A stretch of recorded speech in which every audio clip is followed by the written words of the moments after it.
Yo, what is good, dev guys? Welcome back. In this video, I want to crush a little bit of bugs here before we start moving into the next section of this series.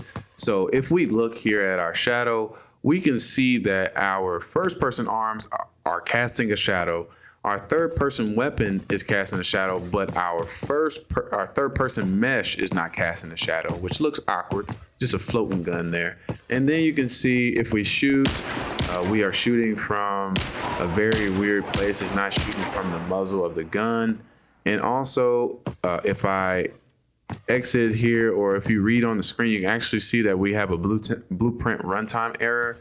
Every time we shoot, it'll pop up basically saying that there's a montage that's being triggered to play, but the montage is pretty much non-existent. So there's something going on with the montages. And the biggest one, and the one I want to fix first, is when we ADS, we actually don't take a speed loss, which is very awkward because if you're used to playing shooters, you're used to a speed loss when you know what I mean, when you're aiming and you're shooting. So let's go ahead and start crushing some of these bugs. The first one I want to start with is that speed loss, which is something that we can handle pretty easily.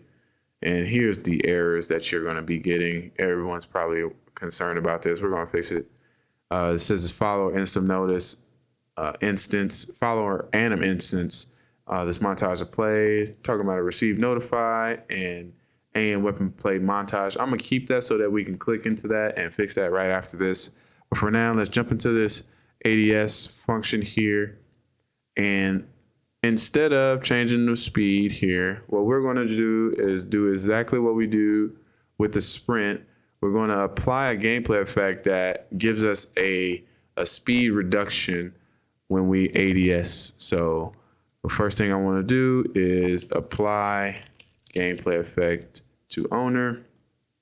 And we want to do that to the owner of this ability. And we also want to cache this as the ADS slow, and we'll pass that here. And we need to pass in the gameplay effect. So what I'm going to do is go into content. We didn't make a dev folder. So where did we save that in Sprint? I think we did it in shooter core inside of gas. Oh, we didn't make a gas folder either. What kind of organization was I doing with you guys? Did I make my own plugin? All plugins, and we didn't even make our own plugin. Holy moly. Oh, nope. FPS core content. Nope, didn't do anything in there. So let me look up the sprint ability. So let's just find that GA sprint, and let's figure out where we have this sprint speed gameplay effect. It is in abilities, gameplay effects, and we just saved it into a folder that was close to the ability. So abilities, gameplay effects, and I guess we can just duplicate this inside the same folder. And I want to say GE ADS underscore slow, or we can just, no, I don't like those two double S's next to each other. Slow. And let's double click, open that. And what we want to do is multiply our move speed by a number less than 1. Usually something like 0.6 is fine. So you move at a little faster than half speed when you're ADS'd. And then we can go in here and we can actually give that as the parameter here. So G ADS slow, and let's compile that. And when we're finished ADSing right here, let's remove this gameplay effect. So we can grab this variable here and say remove gameplay effect from owner with handle, and it'll remove one stack of this gameplay effect, which we're only stacking it once. And now if we go in here and play test, when we move around regular, we'll move at this speed. But when we ADS, you see we move at a slightly slower speed. You can tell that when you let go of the ADS, that feels a little bit more natural, feels a little bit more right, you know what I mean? So, and if you pay attention to the velocity up there in the top left, you'll see it decreases to 350 or 360. I think it's 360. Okay, yeah, 360. So yeah, that is working as intended. Now, let's do something about, and I'm gonna get that error to pop back up by shooting. Let's do something about this error. So, oh, I don't want to do that. Oh God, we're about to crash. Okay, no, we're not. What the hell? What? Okay. That is awkward. It's like there, but not there. Let me open that back up. Message log. Yeah, somehow it's there. So I'm gonna just try to get that to clear itself out. Hold on. And let's stop there. I can't access the message log. Close.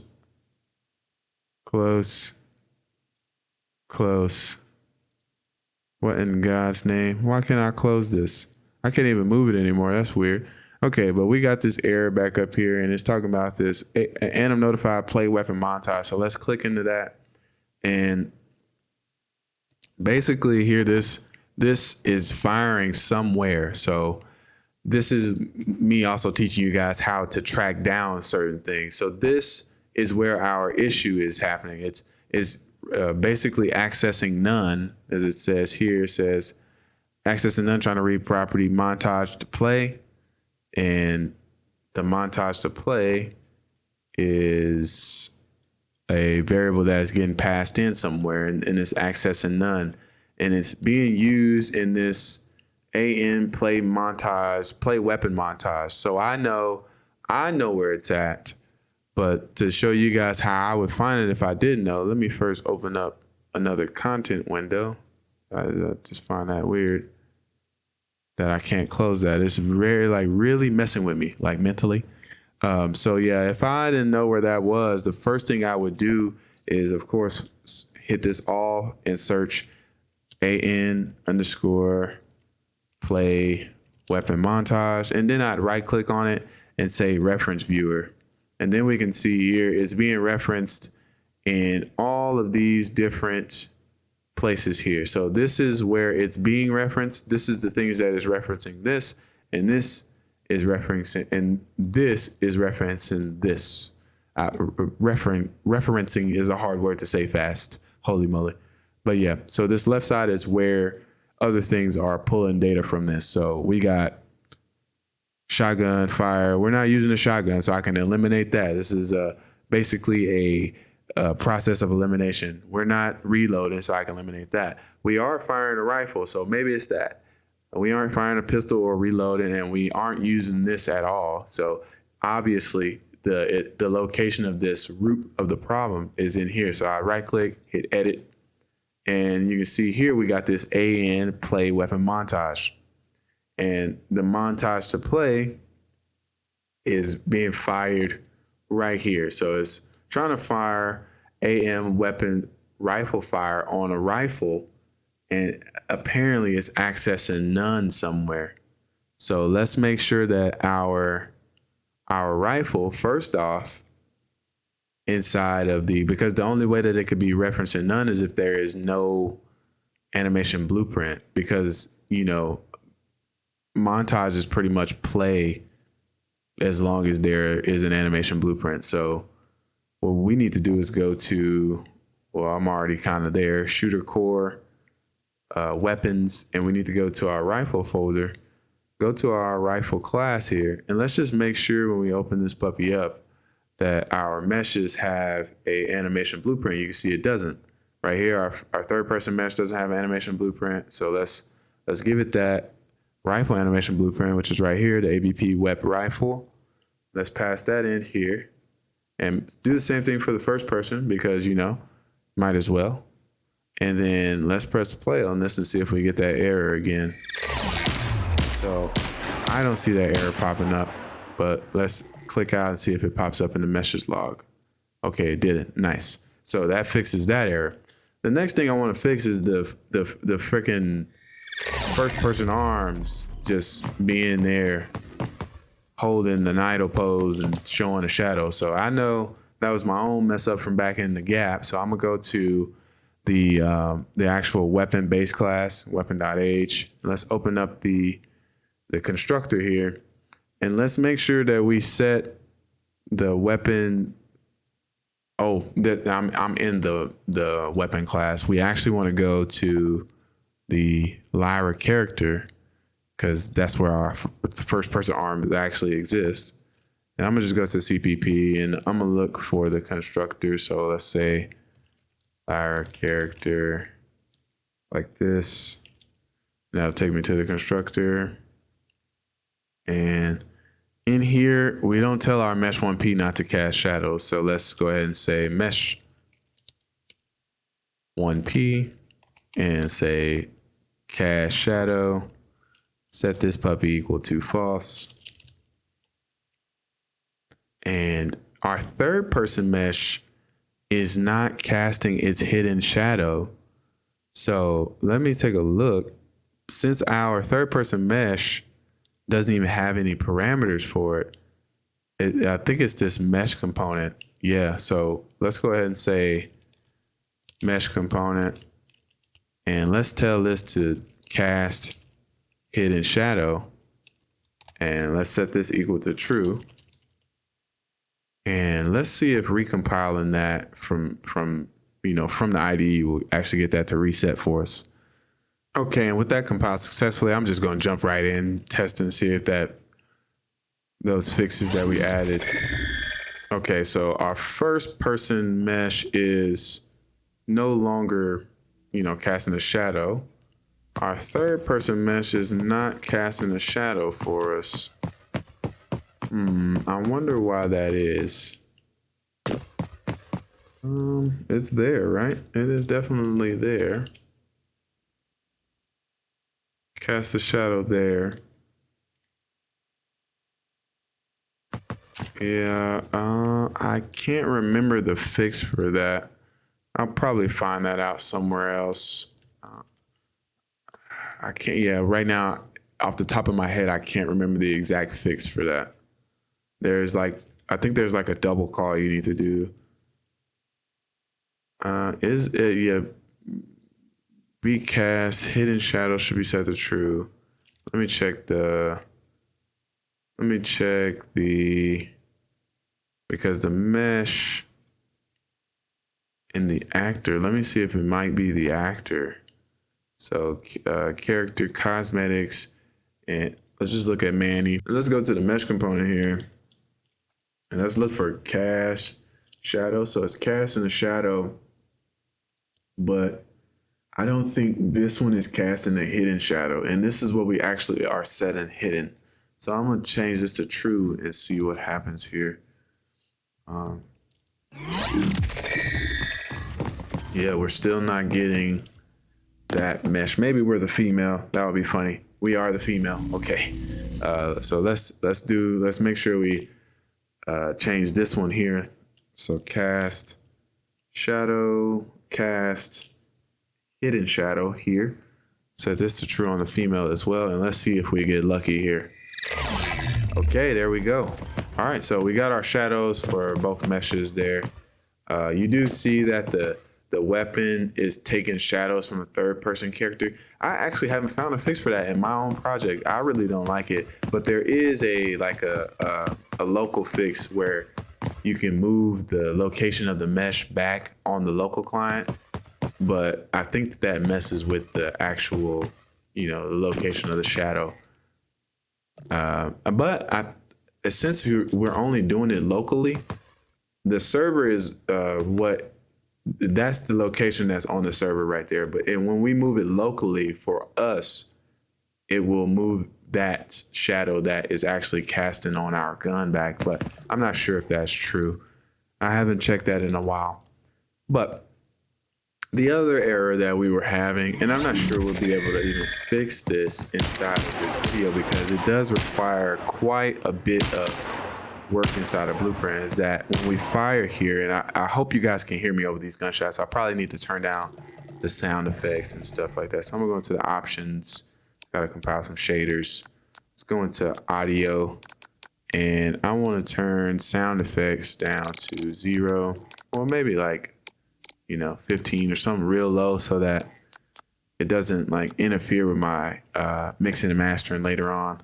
So yeah, when we fire, you can see the bullet is coming from the third person weapon, which is located a little bit lower than our first person weapon. You can see that there. So technically, from the other client's point of view, they really won't be able to tell where that is coming from, like that projectile is coming from. It'll be moving too fast. It'll happen too fast. And realistically, we want the first player experience to be the primary experience. So in this video, I know I'm not going to be able to cover it all, but I do want to let you guys know about the different parts and pieces of the system here. So if we go into the weapons folder inside the base, inside just the base of everything, we can double click inside of here, and this will allow us to navigate to the different actual items that we need to find here. So let me go over here, and you can see here, this is basically what happens when we fire a weapon. This fire function is called, and we can actually say find references, which I can't. Find references. And if you hit this little thing right here, it'll find it in all the blueprints. It'll try to find where this is called in every blueprint inside of the project.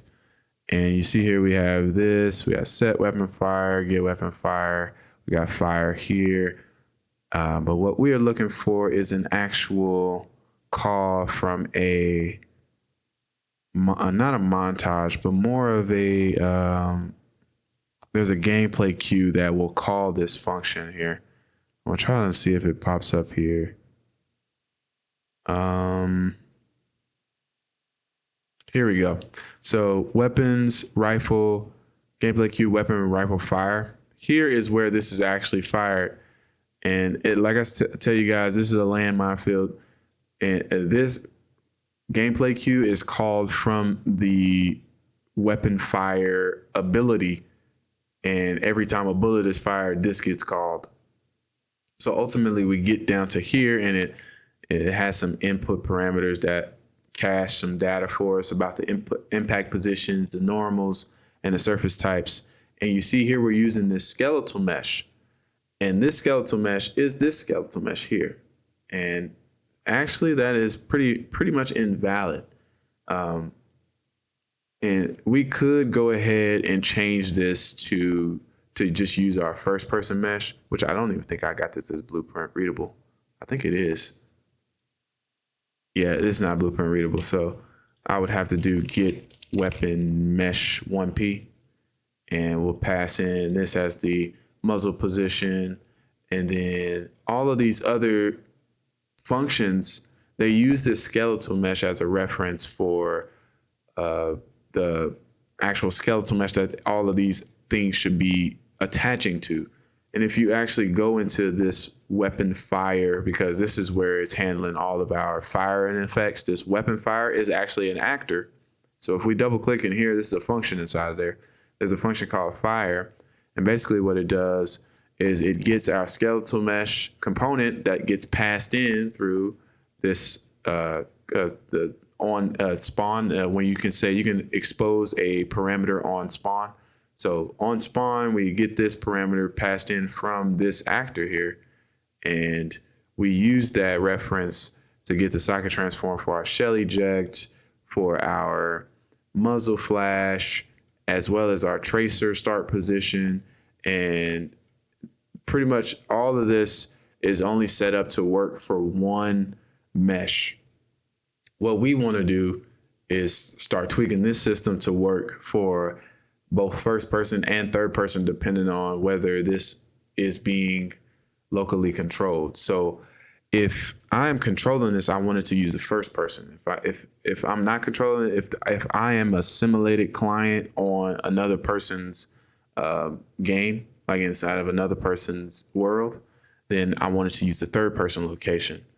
And that way, the first person will always see the correct trajectory of all of these actors. But for right now, I do want to just show you guys that changing this to get weapon mesh 1P will solve most of those issues. So I'm gonna just do it right here as a skeletal mesh and then compile that. And if we go into here, since it's using the same rifle, you'll see now everything happens from our first person. But from the third person point of view, if I were to play this in a, let's do a check to see how bad it looks, because we might not even need to go that deep. So if I play as a client, I play as 2, and I go ahead and test this. I'll move one of these clients off of the screen in a second. Let me see here. So there we go. Let me play as this guy, and let me stand in front of this other client here. So this is me. And if you see where my tracer comes from, you don't even see it. You want to know why? And that's because our first person mesh does not exist on the server. So technically it can't replicate from a mesh that is hidden. It doesn't exist. And that's the issue with doing it this way, because the player can't see bullet tracers. And one of the things that kind of help you locate where you're getting shot from in a first person game is the bullet tracers. So in first person, you know, it looks fine, you know what I mean? So if I come over here and I play in first person, everything looks good. We're seeing our tracer line up perfectly from where it's supposed to be shot from. But on the other client, they don't see anything. So they don't even know what's happening. So in the next video, we're going to beef up our system to kind of work with both first person and third person effects. So if you guys are ready for that, I'll see you in the next video. Peace.